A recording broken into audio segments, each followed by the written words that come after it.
Hey there, crypto enthusiasts. Welcome back to another exciting tutorial. Today, we're tackling how to transfer XDC from Robinhood to Ledger Nano X in 2025. If you're holding XDC on Robinhood and want to move it to a more secure hardware wallet like the Ledger Nano X, you're in the right place. This process is straightforward but requires caution to keep your assets safe. By the end of this video, you'll have your XDC transferred securely, giving you full control over your investments. First things first, why do this in 2025?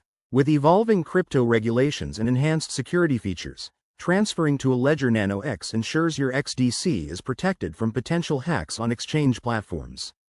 Before we start, make sure you have a Robinhood account with XDC, a fully set-up Ledger Nano X device, and the latest Ledger Live app installed.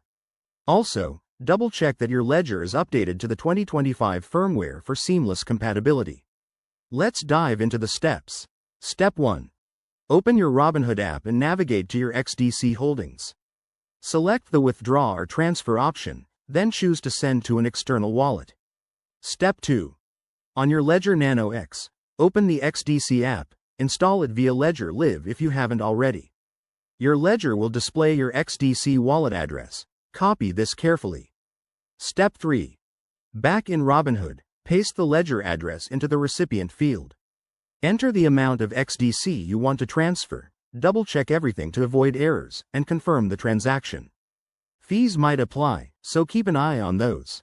Once initiated, monitor the transaction on a blockchain explorer like Zinfin's site to ensure its processing. This usually takes a few minutes, but in 2025, with faster networks, it could be quicker. Common pitfalls include entering the wrong address or forgetting to verify on your Ledger. Always confirm the details on your device's screen to prevent losses. And there you have it. You've successfully transferred your XDC to your Ledger Nano X.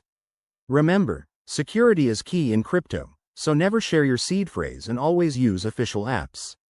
If you found this helpful, hit that like button, subscribe for more guides, and drop a comment if you have questions. Stay safe out there and happy investing.